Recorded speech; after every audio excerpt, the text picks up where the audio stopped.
नमस्कार। आज के इस ऑनलाइन कक्षा प्रशिक्षण में डाइट मैनपुरी के तरफ से डीएलएड चतुर्थ सेमेस्टर के प्रशिक्षुओं के लिए हिंदी विषय के अंतर्गत द्वितीय अध्याय है ये, जो पाठ्य पुस्तकों के अतिरिक्त अन्य पाठ्य पुस्तकों को, पाठ्य वस्तुओं को पढ़ करके समझने से संबंधित है।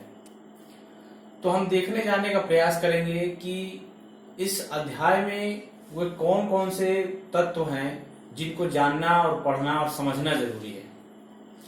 ये बहुत ही महत्वपूर्ण प्रकरण है और इससे बहुत ज्यादा प्रश्न जो है सभी प्रतियोगी परीक्षाओं में पूछे जाते हैं आपके, चाहे आपका टेट हो, सुपर टेट हो या कोई भी प्रतियोगी परीक्षा हो, या आपका सी टेट हो, यूपी टेट हो।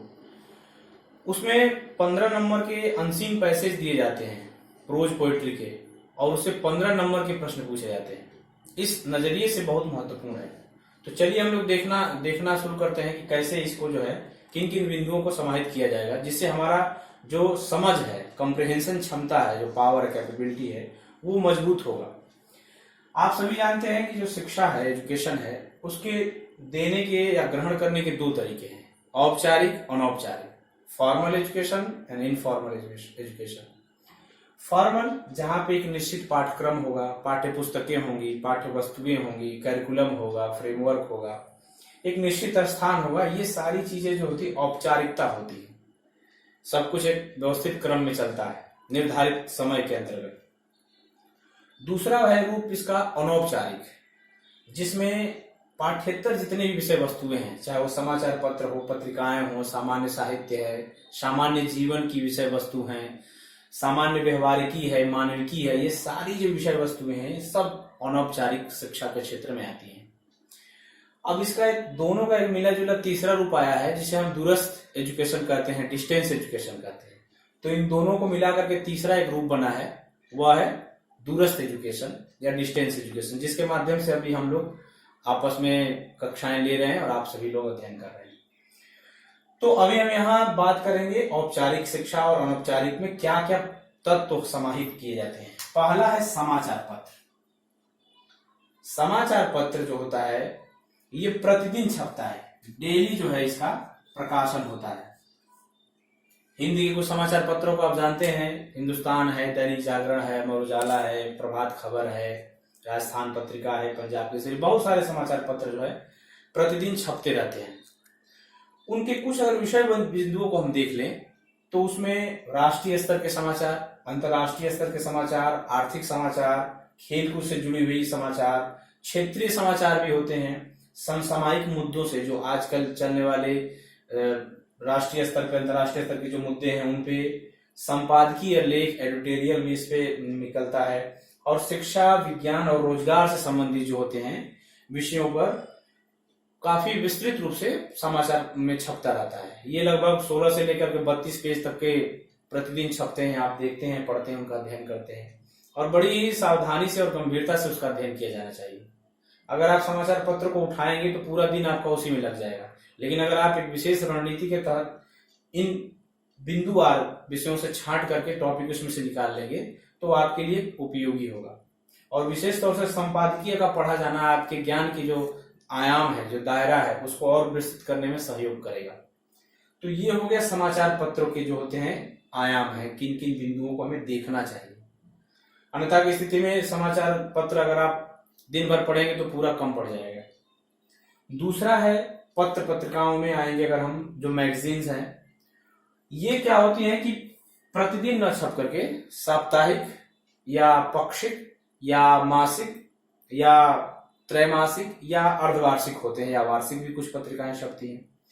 यानी एक हफ्ते से कम की तो नहीं होती है पत्रिकाएं, और उनको मिला करके उतने दौरान के जो विषय वस्तु रहता है उस पर प्रस्तुति करने की कोशिश की जाती है किसी खास क्षेत्र में।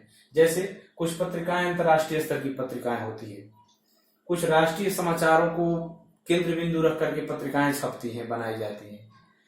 आर्थिक पत्रिकाएं भी होती हैं, उसी तरह से खेलकूद आधारित पत्रिकाएं होती हैं, विज्ञान से संबंधित जैसे साइंस पत्रिका है, विज्ञान से संबंधित है, शिक्षा से संबंधित, रोजगार से संबंधित प्रतियोगिता दर्पण है, बहुत सारे आपके दृष्टि की किताब आती है। तो बहुत सारे मैगजीन जो हैं पत्रिकाएं सभी छापते रहते हैं।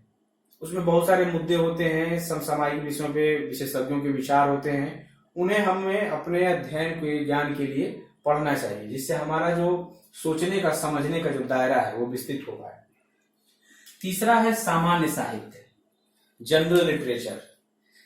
इसमें क्या होता है कि जो एक सामान्य मानव की समझ होती है मनुष्य की, उसको हमें समृद्ध करने के लिए, उसको बढ़ाने के लिए, उसको मजबूत करने के लिए इन विषयों को देखा जाना, पढ़ा जाना, समझा जाना जरूरी है। जैसे प्रेरक कहानियां हैं, पंचतंत्र की कहानियां हैं, अकबर बीरबल की कहानियां हैं, जातक कथाएं हैं, इस तरह से अमर कहानियां, बहुत सारी कहानियां हैं। इनके माध्यम से बहुत कुछ सीखने को मिलता है हम लोगों को। मानवीय जो जीवन की नैतिक मूल्य हैं उनको आधारित बना करके कहानियां लिखी गई होती, उन्हें पढ़ना चाहिए। दूसरा है महापुरुषों की जीवनी या किसी महापुरुष की आत्मकथा। इससे हमें बहुत सारे प्रेरणा देने वाले तत्व मिलते हैं, जिससे हम अपने जीवन में भी उसको समाहित कर ले। जैसे कि बहुत सारे महापुरुष हैं, उनकी जीवनियां हैं, आत्मकथाएं आप पढ़ सकते हैं। कौशल आधारित पुस्तकें, किसी खास गुण में आपको कुशलता प्राप्त करने के लिए, स्किल बनाने के लिए, स्किलफुल करने के लिए आपको कुछ किताबें या पत्रिकाएं या सामान्य साहित्य मिलते हैं, मटेरियल मिलते हैं। जैसे कैसे कुशल वक्ता कैसे बने, या सामान्य जीवन को कैसे बेहतर करें, सफल कैसे हों, या जीत आपकी, बहुत सारी किताबें हैं। उनको हमें पढ़ना चाहिए जब भी आपको समय मिले। और विभिन्न शब्दकोश होते हैं, हिंदी से इंग्लिश, इंग्लिश से हिंदी, हिंदी से अवधी, इस तरह से बहुत सारे शब्दकोश होते हैं, डिक्शनरी होती है। उनका अध्ययन करने से हमारा जो विस्तृत ज्ञान है, जो दायरा है, वो बढ़ता है और किसी भी दिए गए विषय को हमें समझने में, पढ़ने में बड़ा सहयोग करता है। ये एक ऐसा समय है, दौर है विद्यार्थियों के लिए, जिसमें हम चाहें तो अपने ज्ञान के दायरे को बहुत ही मजबूत कर सकते हैं, बढ़ा सकते हैं। अब इन्हीं सब चीजों के आधार पर आपके जो पाठ्य पुस्तकें हैं उसमें भी दी गई हैं, और इन पाठ्य पुस्तकों से अतिरिक्त पाठ्येतर जो विषय वस्तु है, सिलेबस है, उनको कैसे हम पढ़ पाएंगे या कैसे उनको समझ पाएंगे, उसके सार तत्व को, उसकी जो समझ है या उसमें से क्या पूछा जाना है, या क्या उसका संदेश है, क्या उसका मर्म है, क्या उसका शीर्षक है, ये अगर हमें से पूछा जाता है, और अक्सर पूछा जाता है प्रश्न पत्रों में, तो वो हम देने के लिए, उसके जवाब देने की हम योग्यता हो पाएंगे, हमारे पास उतनी क्षमता हो पाएगी। तो इस प्रकरण में हमको इस बात पे बल देना है कि कैसे हम अपने सोचने के, समझने के, किसी भी विषय वस्तु के नजरिया को देखने का जो नजरिया है, दृष्टिकोण है, विजन है, वो हम कैसा अपना विकसित कर पाएंगे, इसको बनाने की जरूरत है। और विद्यार्थी जीवन में इसका बड़ा महत्व है। आप सभी लोग जो भी वीडियो देख रहे होंगे, तो इस पे अपने जो आपके प्रश्न हो, आपकी जो जिज्ञासाएं हो, जरूर आप कमेंट बॉक्स में लिखिएगा, क्योंकि इससे हमें पता चलेगा कि आपकी समस्या क्या है, और उस पे हम अपनी तरफ से जो भी जवाब होगा आपको उपलब्ध कराने की कोशिश करेंगे। तो ये मेरा प्रयास रहा है कि इस द्वितीय अध्याय को आप अच्छे से समझ लीजिए, और इससे आधारित प्रश्न जो होंगे आपके मन में, आप पूछ सकते हैं। आपकी परीक्षाएं भी जब इसके बाद होगी तो ये सब चीजें उसमें कारगर आएंगी, और अन्य प्रतियोगी परीक्षाओं में भी जरूरी है। तो मुझे उम्मीद है, पूरा विश्वास है कि आप सभी लोगों को ये जो प्रकरण है समझने में सहायता हुई होगी, या इससे सहायता मिलेगी। इसी के साथ सभी को धन्यवाद।